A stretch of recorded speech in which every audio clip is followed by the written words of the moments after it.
the end of COVID, if I may be a little crass, talking about that period of time where they also got us to stand in line and wait for food, just like they're going to do with your digital ID. That's going to become a digital rationing card. And you're going to make you stand in line and wait for food again using a different mechanism. What? Just say no to it before the mechanism even starts. Haven't we been fooled once already? I mean, if we expect everything to be at Kroger's, then why are we mad when Kroger is doing what they're doing? Like, this is what they can do because we gave over our ability to feed ourselves to corporations, right?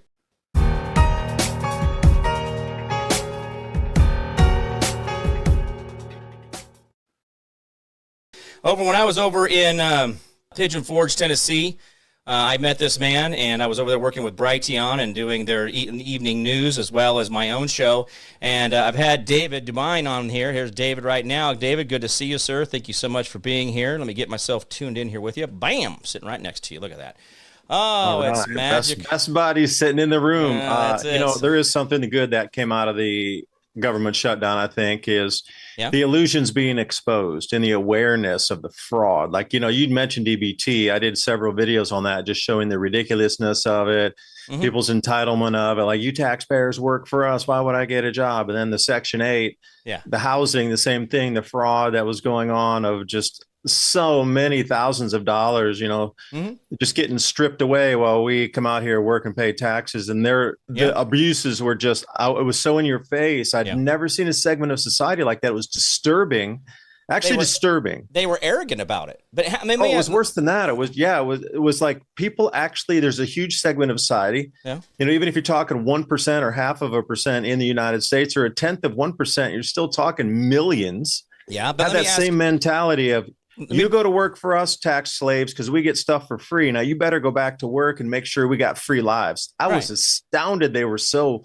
crass the way they were coming at it as, you owe us. We're never going to work. Although we'll live in poor places, but we're never going to work. Like, that was just disgusting. My observation of it.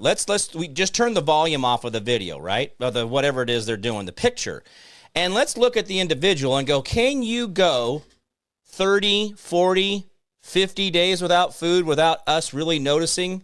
Because a lot of these people who are out there banging the drum the hardest about, I'm going to starve to death on November 1. I'm like, ma'am, you ain't starving to death between now and the end of the year. So a lot of these people tend to be a little overweight, which is a lot of processed food, a lot of inflammation, really not fat, not really nutrients are stored in the body. But that was the part I was really insulted by, is they're holding their EBT card and their bag of Cheetos, talking about how they're going, I'd have no sympathy for someone who, I guess, hasn't bothered to learn how to fish, but they want me to give them the fish. Does that make sense? It does. And during that time, I'd gone off to a couple food banks locally around where I live, not as far as Pigeon Forge, but they were saying that because of that, all the food banks were stretched at least 15% over their maximum that they'd ever done, ever. Okay. And the donations they were really looking for were canned green beans and peanut butter. Ugh. Or not so much green beans, but canned vegetables and peanut butter. Those were their two number one asks. Right. And I was thinking, all right, well, at least we had a social net that could have worked. And then I was surprised nobody talked about, again, training them how to grow vegetables or start community gardens. That should have been number one. Everybody complains, EBT, shutdown, whatever. You can't grow food. You need to go out and do community gardens. I know it is wintertime, but there's a lot of disused office buildings with a lot of glass in the front of them that could be used as something. Training needs to come with this, not just sitting there saying, well, the whole reason I wanted to come on and talk is because your wheelhouse over there is the river of politics and those workings of how things are being changed. So you're very adept at understanding that change mechanism going on the political side of things, where I'm over here on this side going, magnetic field just declined further. Yeah. We had this, gigantic solar storm down to Texas. Does that make me lighter? Florida. If the magnetic field is less, do I get lighter? Does that mean I'm way lighter? Yeah, you're going to float away, grab onto something. I'm going to fall into space if I don't. The helium balloon's going to work twice as effectively. Those kids at the parties are just going to disappear. Yeah, I know I'm screwed with you. Well, the fact that we are actually able to measure those things is actually a benefit to a lot of stuff, but we ignore so many patterns, and that's where you come into play. You've actually been studying a lot of environmental patterns, magnetic patterns, social patterns, and seeing the things that now Apple just released a statement or has released a little thing that they're going to be super duper healthy with the iPhone and putting your passport and your medical records and all your good stuff in your little wallet. Did you hear that they're just going to help the government out with that? They're just going to be real cool like that. Do you hear that? Did you hear about that?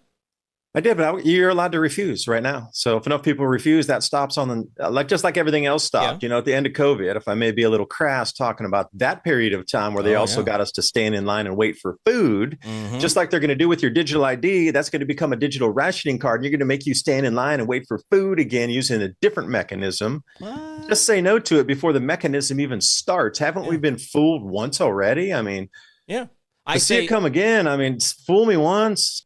People at the front door need to stop. I'm not going to no longer play the game. That's when it stopped. When enough people said no more. Right. Well, it's the dogs, children, and the government need to be told no more often because it makes them better. So you just tell the government and dogs and children no, and it makes them better. They what do you mean no? Well, there's too many people complying though, right? What had happened during COVID, coming back to that period of time? Yeah. All governments in the world in unison, lockstep, did something never in human history they'd done before. They all moved as a unified school of fish, even North Korea. Now, come on. All these like outland, Ethiopia, Eritrea, these places, even in civil war that were going on, South Sudan, they all moved too over to do the COVID vaccine. Are you telling me, you can't be telling me, really, every country on the planet did? Okay, so you knew something was coming up, and my studies of grand solar minima and crop production declines across the globe, reducing global crop yields, like global amount of food available, was starting to hit in and be noticeable and measurable. And then COVID came, and I was, this is definitely.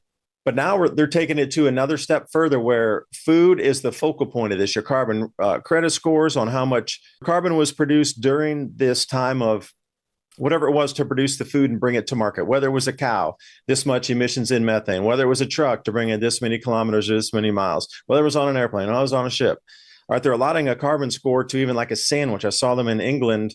A sandwich is like 8 kilograms of carbon was emitted to give you this sandwich. Now, in the future, there's going to be a limit to how much of the kilograms production you can eat per day or per month.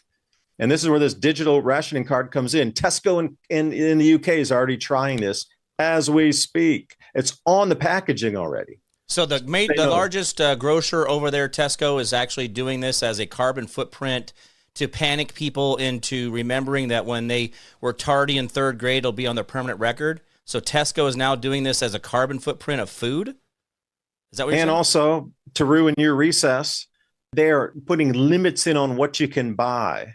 So remember during like 2022, it was like 1 bag of rice or 2 bags of rice per person. Right. They're preemptively doing this on their customers, but at the same time, these limits at being installed, the algorithm is not going to allow you to like drive across London and go to another Tesco because you're having a party and you need like 10 bags of something, but you can only get 5 on that particular trip. So you're going to skirt around town and go to the next Tesco and get 5 more. And their algorithm will not allow you. It's like on a monthly allowance now. Even though you're paying for that club card, you're going to be restricted on what you can buy, and you won't be able to go to other places to purchase even more. It's already started in England. I'm terrified because that's the seed point this time. Yeah.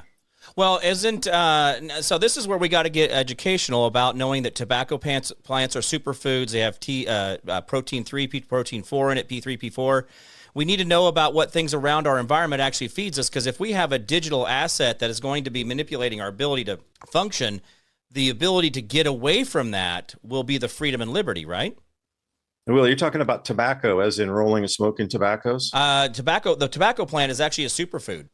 It absolutely is. I grew some tobacco last year. Yeah, you can eat the leaves and the stem and all the other stuff. That the actual tobacco plant is got all kinds of cool nutrients. It's actually really good for the body, the nicotine in it. So there's all these different things about the tobacco plant. But yet, if we don't know how to go out in our backyard and pluck a nut off a lagoon tree, or I say a lagoon, not a nut, but a lagoon off of a tree, and be able to manage that with the husk and everything else. If we expect everything to be at Kroger's, then why are we mad when Kroger is doing what they're doing? Like, this is what they can do because we gave over our ability to feed ourselves to corporations, right? And that was taught to us in schooling as well. Yeah. But a number one thing, there's an enormous amount of black walnuts coming down. Now you see them all over the roads, squishing all over the place right now. How many people know how to take that from that husk, wash it, get to what the outer coating skin, wash that, get to the husk, dry it enough, dehydrate it enough, rehydrate it, and then so that skin comes off the wall there, and when you crack it, the walnut falls out pretty easily versus getting in there and digging out with like a needle or something. Yeah. And that's just management of knowing the world around you, right? I mean, these are the simple tasks of it. Earlier, you were talking about, we had a huge magnetic storm just came in. I don't know if people realize the last 2 days, the reason you guys were getting the northern lights was because of the ionosphere was getting electrocuted, so to speak, or it was Project Bluebeam. Do you want to weigh in on what we saw the last couple of days there on it? Yeah, there were some ground level currents associated with that as well. So that, you're talking ionosphere about 100 miles up. That extended down to the ground in certain areas. Now, this happens all the time. Ground to sky lightning, like that's a discharge pattern, but can also find its way in on field aligned currents or these wrapping currents, like the Spain power outage. Right. Remember in Spain, that occurred over there too. So, we haven't seen this really, at least maybe the news has given us a different way to look at it. But at least in my lifetime, except maybe in the 1980s when they had a solar storm and the whole Northeast blacked out, that was a very famous instance of overload on the grid. There's actually, since it's in the air, literally the air for us, but it's traveling through all those molecules that are the air. That charge that came down ripped and grabbed onto high voltage current cables and then spread across. So the cables we're used to had an extra voltage charge on them riding along. So that what was like a stable current was disrupted because there was more electricity on top. So let's say it's rated for 100. Well, maybe it went to 107 and then it's unstable on the wave as it's traveling down. We're talking about megawatts of power and extra, even if it's voltage cables, you're talking extra 17, 18 volts on top of that on something that's riding 100. Like that's a lot of overcharge. And it's happened twice so far in just this last year. But closely look at that. The Spain power outage was directly related to that same exact phenomenon, that transference from the ionosphere to the ground. And then we just had another one right here across the planet in many places in the northern hemisphere. That's why there was so much disruption these last couple of days with your internet, and like devices aren't functioning. Like, damn, the phone won't. What's going on with my phone? What's going on with my computer? What's going on with my laptop? That's a direct result of what has just happened with an electrified planet. Yeah. Well, I always refer to it as static. It's all this extra energy that's kind of sitting on everything and makes everything a little hot wired, a little dysfunction. It doesn't destroy, but it also makes your resistors overwork, makes capacitors overwork. You got all these different things that we've put into electronics to keep variables in electricity from destroying the items that we're working with, right?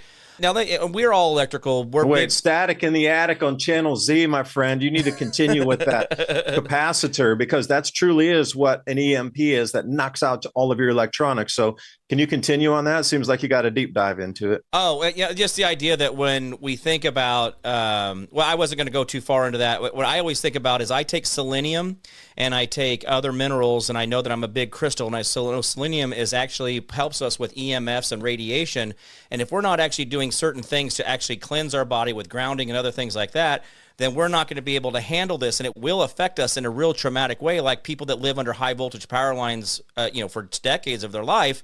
In the same way that we are a great big battery, and the Matrix said that, right, that we're a big battery, we have a lot of energy in us, but if we don't treat ourselves right, remineralization, doing the things that we need to do, then the static, the extra energy of things around us will cause us to dysfunction. Now, we have resistors and things in our power grid to say, oh, these are the things that won't cause it to blow up or overpower or underpower. It regulates that bandwidth. But we should be better than that. We should know that our bodies are the same way, and knowing that getting our feet in the ground, but also knowing that we're mineralizing and doing the right types of pH in our body so our battery works in the right way.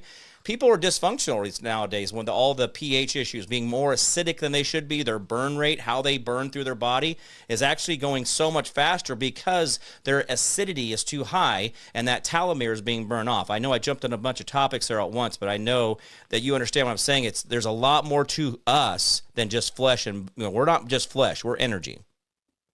Oh, that's such a true statement. Now, your feet are the resistors and capacitors of your body. Yeah. Like when you ground, as Jim was talking about, that connection between your bare feet skin onto, because I walked out in the field for about 10 minutes before I got on here, but I live out in the countryside, so I can walk wherever I want. I know what the grass is like. It's my property. I know where I can walk and it's soft and just go for a walk barefoot around. Yeah. But grounding is super, super important, especially during these times, like the Schumann resonance really just cranking up. That's like the baseline, what you're talking about, the base static rate or that millivolt charge in the air. Like that's at a static base rate of measurability but that has jumped some exponential points up. Being, let's say 8, it's 7.8 on the Schumann, but let's say it's 8 for an even. It'd be up around 36, 42, something like that during this last event. So, well, when your baseline's 8, yeah, and the Schumann is pushing 40, do you think you might feel a little bit emotional, like you might have some emotions that are coming out, things you just don't understand? You get super lazy, you get super excited, you can't control them, like all these things that would happen when you put more energy into a system. There you go. Now, fan will spin faster just for a little bit before it might short out. Yeah. Right. Yeah, you can handle it for a minute, but this is, can we simulate or not simulate, can we make similarities that when we have that agitation from like when the wind is blowing super hard here in Kansas, when we're getting a lot of that, when the internet, I say, well, the internet's off today because we've had a lot of high wind, and so it's building up that static on the outside of that nylon coating, that vinyl coating of that. But I feel it when I go outside, and I've kind of gotten different as I have detoxed my body, I have remineralized, I've been pushing in a different way. I'm down to 175. I just sit here naturally. I don't eat. I eat whatever I want when I want, but I eat in a good way.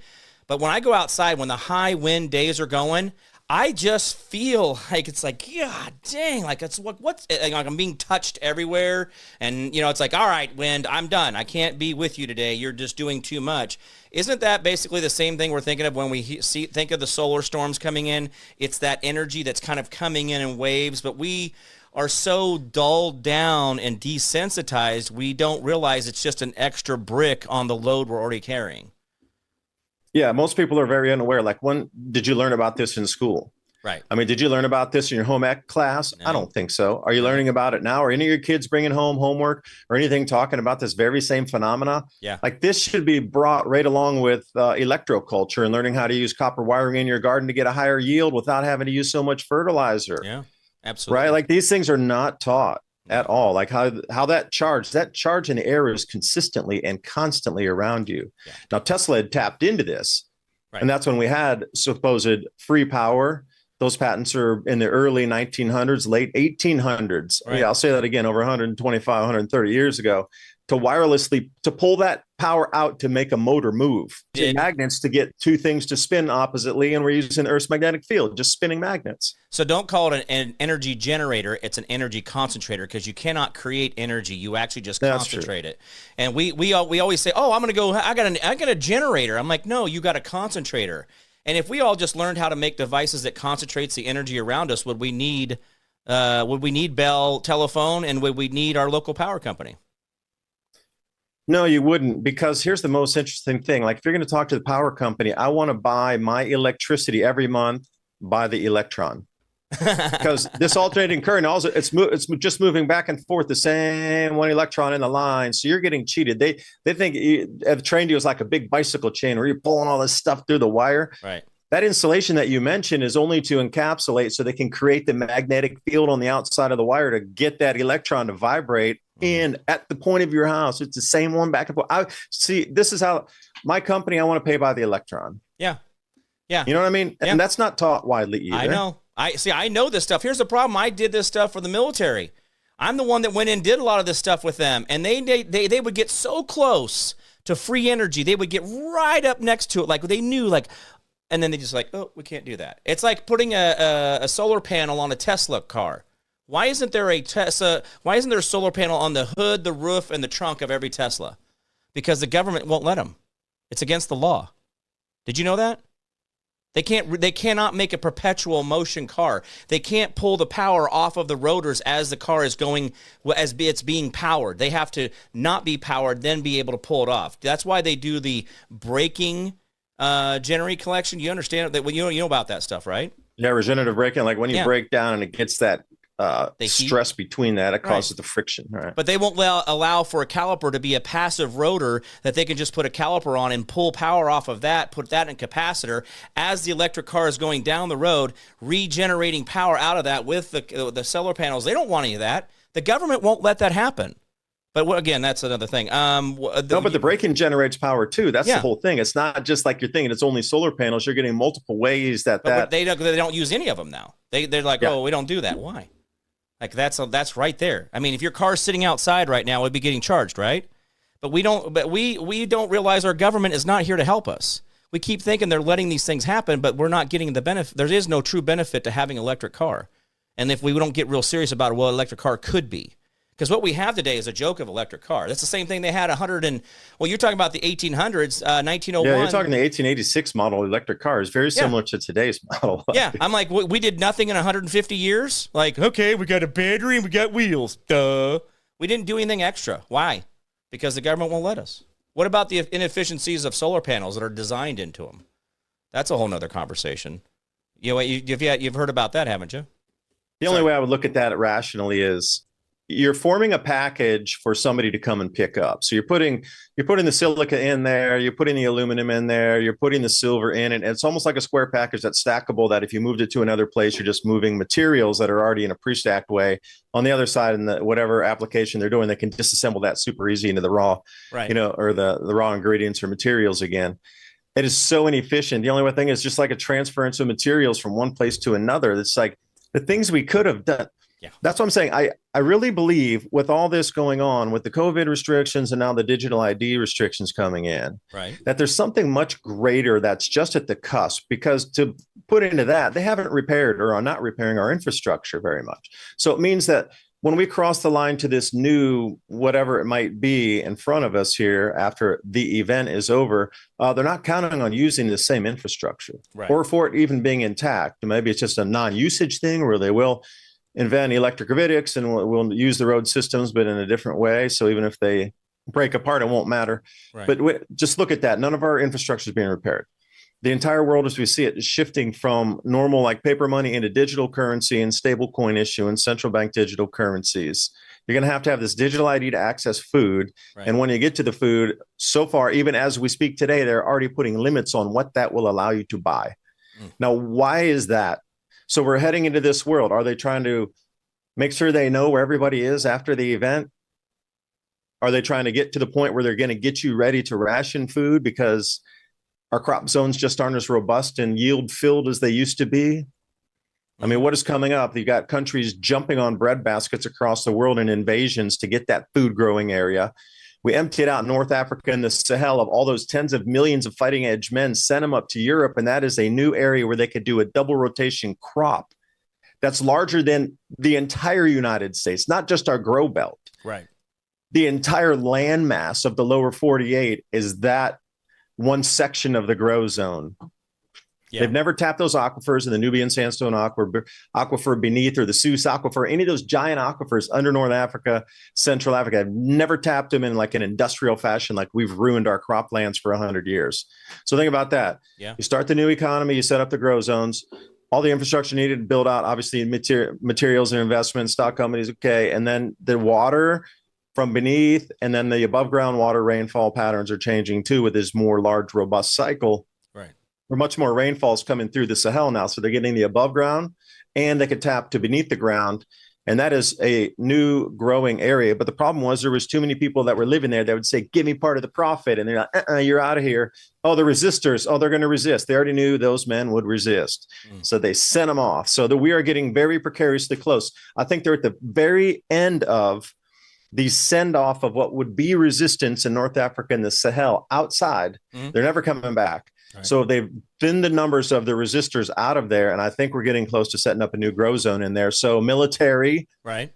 Oh, so this is what the Libya, the Kenya thing that Trump has been talking about, that grow belt right just above the Sahara band. Is that what you're talking about? Yeah, it's not just a band. It runs the entire length of the continent. Yeah, I'm just you were saying those things. They were queuing off little things there. So you're talking about moving into districts, right? Is this what we're doing? Is this the Hunger Games with that movie? Is that what we're trying to really go into now? Not sure. I've seen those maps though, where they show the 10 different areas. I wouldn't know if they were districts, but it seems like they're continental. We'll call them areas, not districts.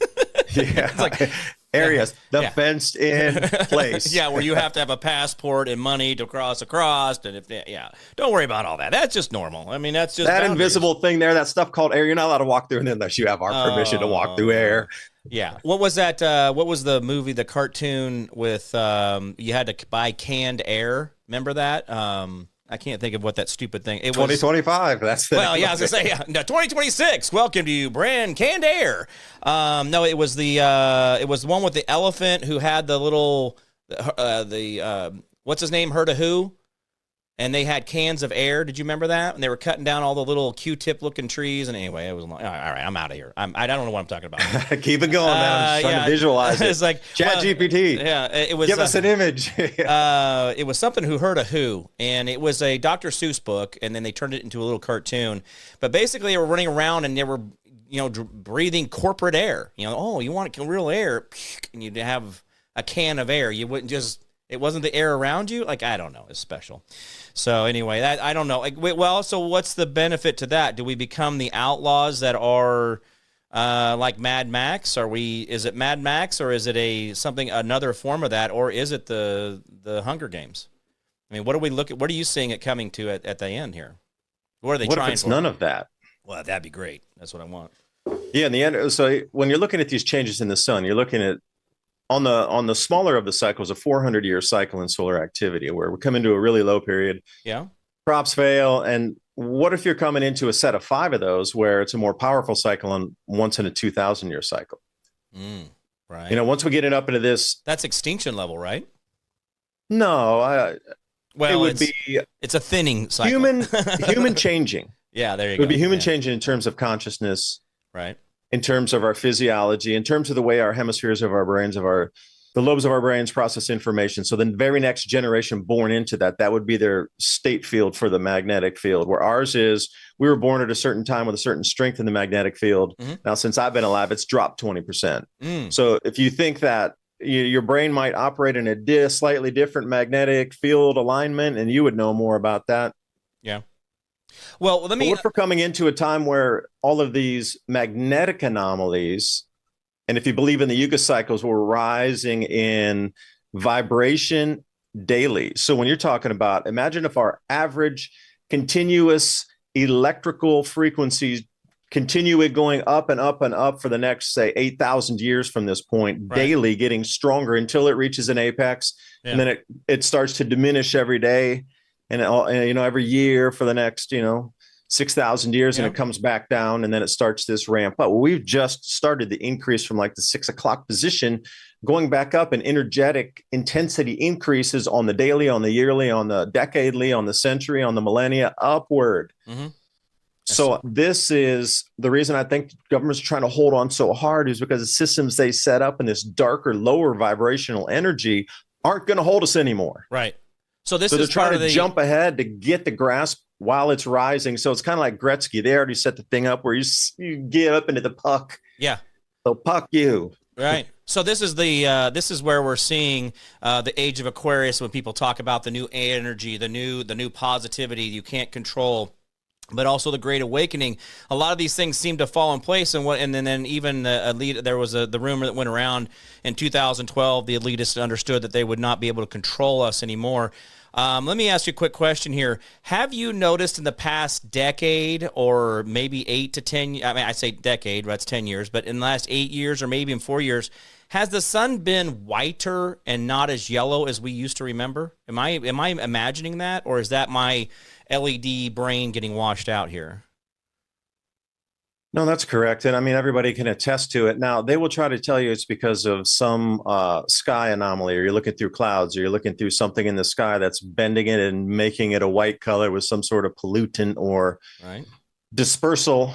Yeah. And they've normalized that. So you should be asking the question, okay, if it was yellow 20 years ago and it's now white, and they're telling you it's something that we industrially have put in the atmosphere, like, wait a minute, that's okay. You mean the reformulation of jet fuel they did 12 or 14 years ago that took fluorocarbons out, that causes a certain aerosol effect to happen easier?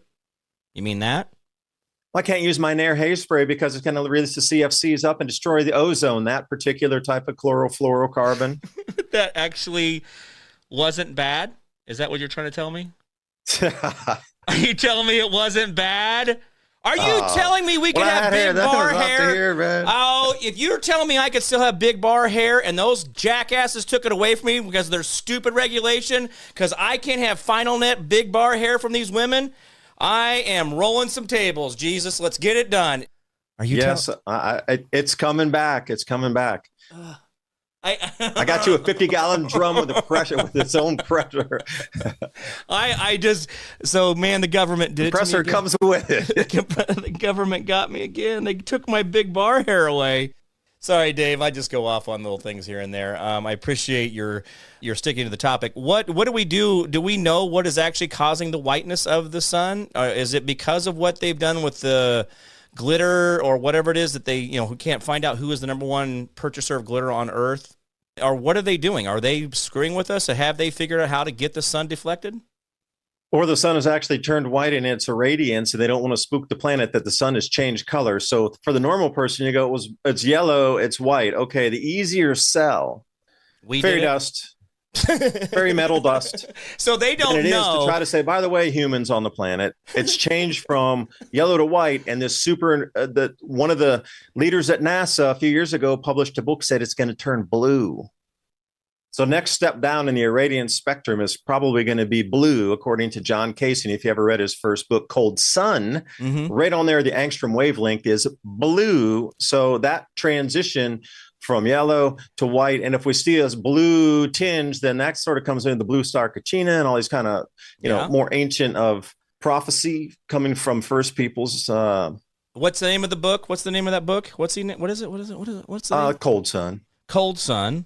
And John Casey was the author, and a gentle man at his highest. And he had a distinguished 30-year career at NASA, and he was lead investigator on the space shuttle disaster. Now, this guy at the top of the creme de la creme in NASA during that period when things really mattered. It mattered if you could do the engineering on paper at that time. Like, you had to be incredibly smart to get in that program. I know there was a few shoe-ins politically, but anyway, you had to be really at the top of the nation's smartest people to get in there.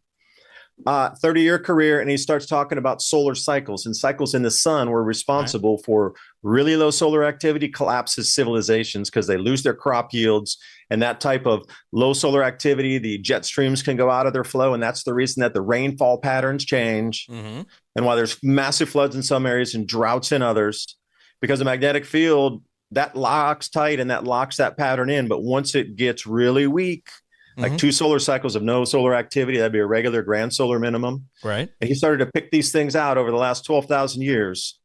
Right. And once he started to show that and talk about it public, he lost his career. They raked him through the coals. He had nothing.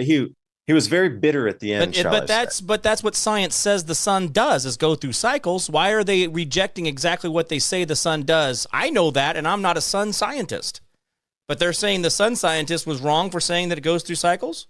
Right, because it didn't go along with the global warming, human CO2 caused narrative. See, that was the whole thing they were trying to sell most back in especially around 2012 and 13. They were really, again, if you're looking at that's when they were losing the control of things. They were trying to get as much wet blanket on the society as possible, right? Yeah, absolutely. Yeah. You're the cause of everything. So that allowed them so quickly. The Agenda 2030 goals, yeah, they're about control, but they're not about the control in the same way you think it is. The Agenda 2030 goals are the allowance of things to be put in place because of the changes you're seeing that are expected coming. There's nothing to do with we're trying to save the planet.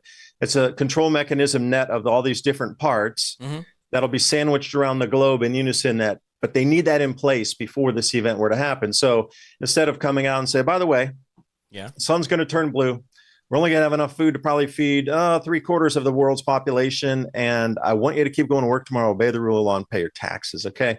By the way, but if that is not happening, that's the sell. And then the next layer is the geoengineering. Like, you can get people to say, all right, why are they doing that? Yeah. Why does a conversation with a gentleman that was saying it was radiation, cosmic radiation management, that those nanoparticulates, when you're looking at different kind of galactic cosmic rays or different kind of cosmic rays, but each of them has a charge that comes in. Gamma particles, alpha particles, beta particles, whoosh, they come in. And once they hit a small piece of metal, they lose their charge, so they can no longer build a cloud on the way down. So they're using the commercial airline. Energetically, wait, Jim, let me finish here for 2 seconds. Sorry, go ahead. Sorry. If that energetic particle comes in and hits a piece of metal and it is still energized, that will create a cascading effect that then comes down to the base, these muons for the cloud droplets. And that's what the clouds form off of. So the more cosmic rays that hit those, they're nullified at that point. If they come in and just cascade in the atmosphere and start hitting atomic particles and dust and all these things, ash in the air, they cascade down and create cloud building. And the research was done.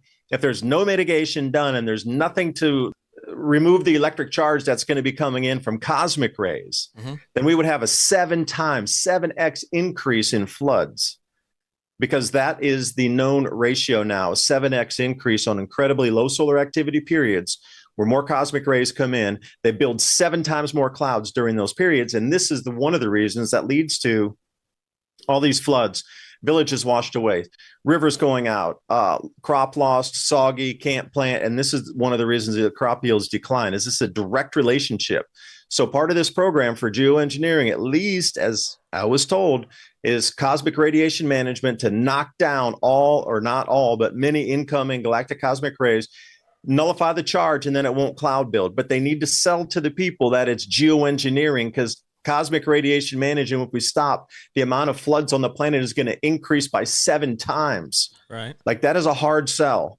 They're letting us blame them for the geoengineering when they actually don't know how to control what is really coming at them, and they don't know how to explain it to you.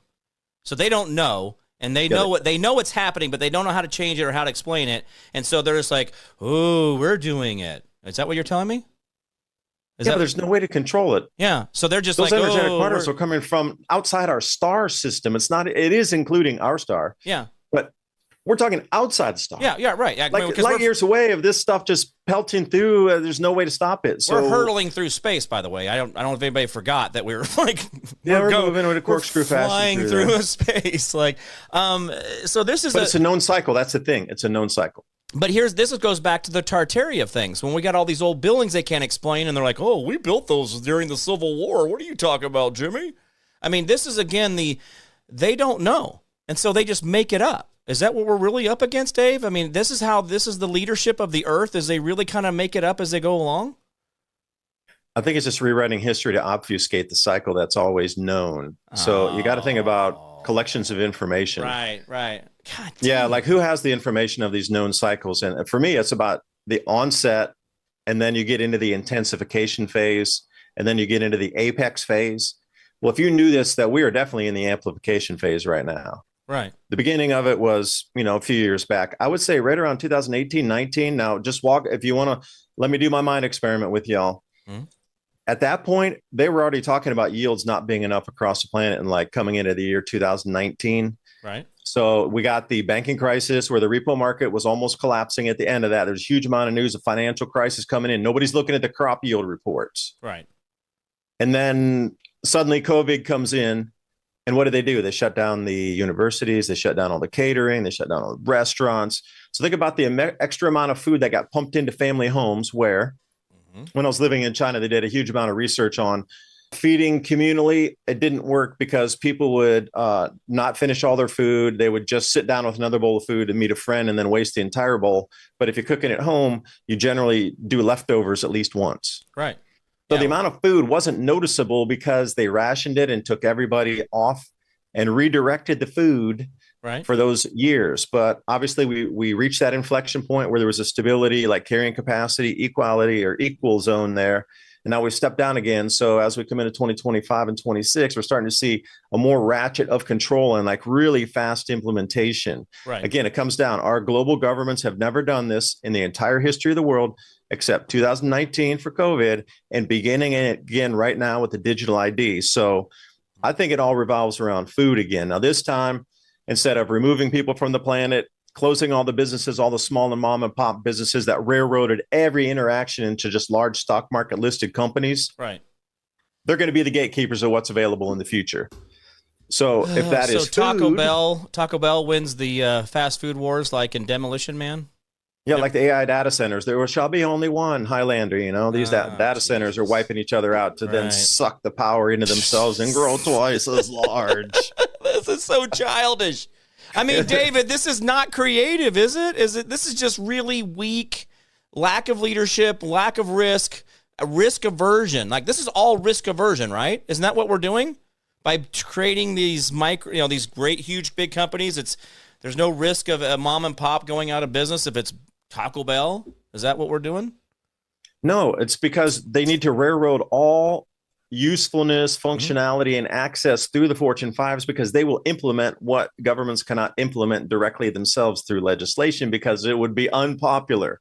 Look how many stores you had to stand out in front. You had to wear the mask. You had to be 6 feet apart. Oh, don't bellyache to the guard. He's just doing his job. Yeah, he's just doing his job. You know, jackass. Just doing the job. Yeah. Right. And then, people revolted against that, late 2022, say mid 23, kind of ended because everybody had enough of it. Well, that's what the dopamine restriction through the blue light therapy that these lights all do to us, our phones or computers. That's why when we were talking on the stream, when we first got on here, I had these on when I started. And I don't wear glasses usually, but I've been doing this, and I will tell you, I think I can see through the matrix now. It is so disturbing to see how hard they are manipulating the blue lights in us that it's like, oh, really? That's what you guys are doing? You guys are jackasses.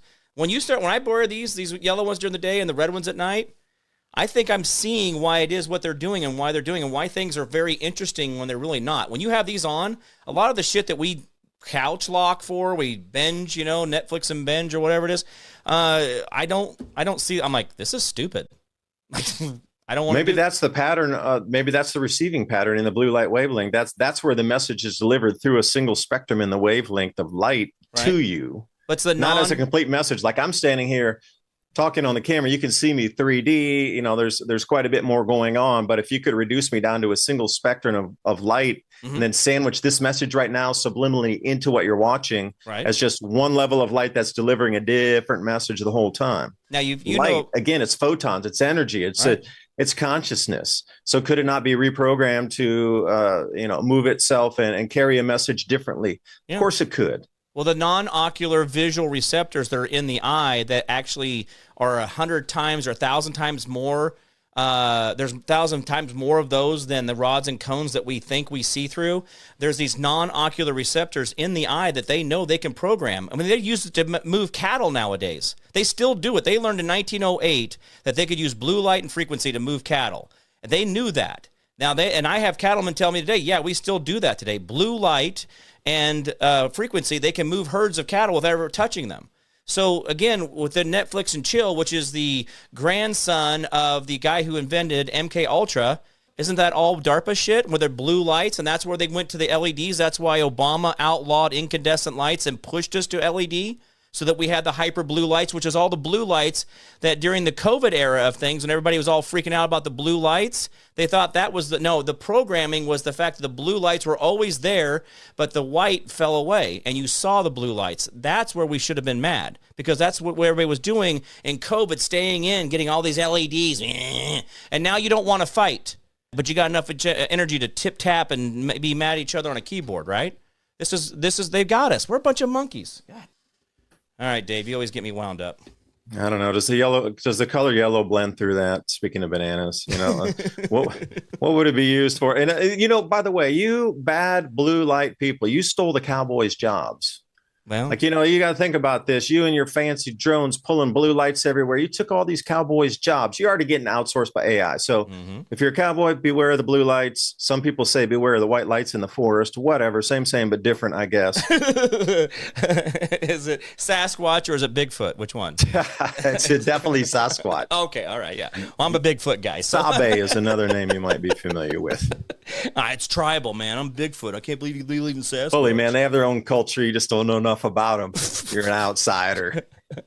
Oh, I'm not one of us. One of us.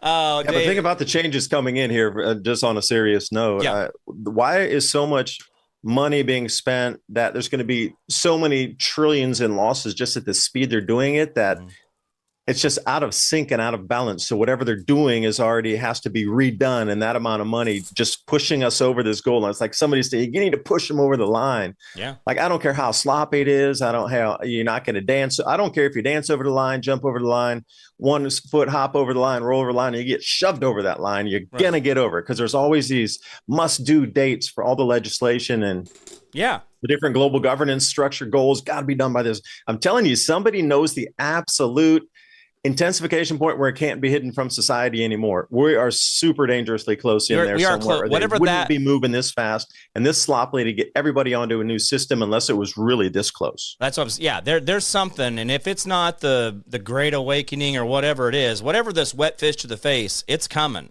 And I don't know if it's the digital collapse. I don't know if it's the whatever, but it's coming. And the panic, yeah, like you said, the whole idea that we're rushing to AI. Why is it that suddenly we're willing to put $40 trillion into AI in 1 year?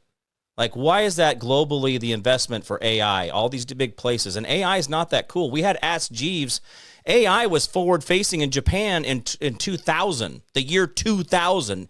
Japan had AI forward-facing. Why are we all running to this $40 trillion investment of AI? Is there something else about these data centers that are they trying to capture as much knowledge, or what are they really doing there? We're setting up the new Library of Alexandria to contain all of Earth's information. Now, there's a better chance if you have it spread out over 5 continents and 5 very large islands, if there was something to do with a magnetic field anomaly or some sort of like geomagnetic pole shift or some sort of, Earth eruptions or something like this that are not, Earth's not tilting over, but, a VEI 8 or 9 eruption, something really gigantic that we haven't seen in like 6,000 years pops off. All right. Somebody knows there's an event coming here that has to do with the magnetic field, the way the rainfalls go. There's not going to be enough food, and there's going to be some geologic events. So they are spreading the risk. This new data center is, in my opinion, to catalog every single human on the planet, understand what they are, know more intimately than they know themselves, and then recategorize them for some sort of task after all of this event comes. So the but at the same time, after, good. Yeah, at the same time, this is going to be a Library of Alexandria in a modern form. No kidding, because there was parchments and papers that burnt back in the day, supposedly, with the most information about the entire world in one single installation. Yeah. So they're just replicating that again. And we just can't be honest about that. So we can all just quit bombing each other and being pissed off and shooting each other in the streets. Can we all just say, hey guys, can we all get through this if we all get small community again with a town square and make a real effort to get back to Mother Earth in a way, not Mother Earth to worship, but in the idea that we're putting the mushrooms in the ground and we're not using glyphosates and nitrogens and phosphates. We're actually letting the soil heal itself, and we work with the environment in a way that actually is in balance and in tune, but yet we're too stupid for that? I mean, is that they kind of educated out of us? Is that what we've done? Yeah, think about the Victory Gardens in World War II. 40% of all food grown in America was, well, I shouldn't say the other way around. All the food consumed in America, 40% of that was grown here and consumed here. And that was because of the war effort. So if we got it to the point of 40% of anything eaten in America was done by the people themselves. Yeah. But then after that, how quickly was it before the supermarket ads came out with the air conditioner and the new refrigerator? Like that was almost instant, with those big white refrigerators where the kid would get in and suffocate. And like when I was a kid, you might find one of those like thrown away in a backfield far back somewhere on somebody's property, like half leaning up this way, where you could get in and lock and you can't get out from the inside. But you know what? There's a guy called Dust Man on TikTok, and he revives those, and he will show that they use 1/3 of the power these Energy Star stupid ones do now. He's like, this thing, it's like one was in a fire. He's like, look, and it's all charred. The cord is all crispy, and he's like, watch this, and he plugs it in. Why did I go out of focus? He plugs it in, and he goes dunk, and he puts a meter reader on it, and it's literally 1/3 of what the Energy Star right next to it is doing. How is that possible? Oh, because we're a bunch of idiots. We had better technology 100 years ago than we have now. I really believe that. I think we've gotten dumber. Oh, I'd say the same thing with all the appliances. The only thing they did was they substituted TV to make it super crappy, like just static and everything. That was the only thing they never improved. So in your mind, as you got a new TV, you started to think because the new TV, the new tech, the new refrigerator must be the new tech too. Right. Other than kids die and suffocate in their kind of refrigerator, but they could have built internal latches in that. Well, and again, that was very few of those. Most of those were just magnetic seal locks, like everything else. Yeah, the magnetic stripping, but it was really, strong magnet. Well, yeah, because they wanted to stay shut. It's like, I don't get it. But kids were not stupid. We didn't do stupid things like that. And again, whatever. I just hate the laziness of the human, and we'll blame. But wait, those magnetic strips that were along the refrigerator, then the little channels between the magnetic strips, those were filled with mercury. Didn't you know it? They're so dangerous. You got to throw them away. Oh, no sorry. comment. Danger Will Robinson. Mercury doesn't cross the blood-brain membrane, but anyway. But it does produce power with an electric field under it. Spins like a champ. Better stay away from that dangerous shit because you might learn something. Everything they told us that was bad for us has been good for us, and everything they said that was good for us is bad for us. Aspartame, all the other shit. Dave, it has been fantastic having you on this hour, sir. Thank you so much for the great stuff. You get on a roll, you get me freaked out, you get me all wound up, I get all spun up. You get me it's thinking. The energy now, man. It's the solar flare, not me. Don't even blame me. It was the CME, bro. Yeah. It wasn't me. It was the government. What a crazy time to live in. I tell you, Dave, I love jumping into this cycle. I'm glad I'm a human being alive right now, watching the cycle that we are going through. I have enjoyed the journey to get to where I am now, and I hope I can educate as many people as possible with folks like you to tell them to get a hold of get a hold of your own feet. Find out that your feet hurt because you don't touch the ground. Find out that your world is a better place if you get out and experience the world in a real way and understand the patterns that Dave is talking about. These are all patterns. I love pattern. I'm a pattern-driven person. I see it all the time. So the fact that Dave is out there telling us about the solar storms, telling us about the digital ID that everybody's in a big panic to suddenly move to, which is also part of blockchain and new, blah, blah, blah. Anyway, Dave, give us some closing statements before we get you out of here and it's in the show. Yeah, next time you see there's a gigantic solar storm coming, huge CME, cannibal CME. Make sure you get to a mountaintop so you can feel the plasma coming out of the air. Heal the body, right? Heal the soul. Yeah. The Civilization Cycle podcast. That's my podcast. And thanks for having me on today. Absolutely, man. That's why it's called Civilization Cycle, because this is a cycle, a sine wave. It's not that creative. Sinusoidal wave. It's not that With some bumps along the way. Well, it's called a frequency. It's got valleys and peaks, right? And it's variable. And that's okay. And measurable. It is variable, but measurable, and it has a pattern, but no pattern. Anyway, I love it, dude. How about you can write that pattern down and then have a possible cycle right at your fingertips, 100 or 1,000 years in front of somebody else. Mayan calendar said what? What are you talking about? They put it in stone even for you, Dave. They told you. All right, man. Thank you so much, Dave, for everything. It's good seeing you, man. Bye for now. All right. Bye-bye.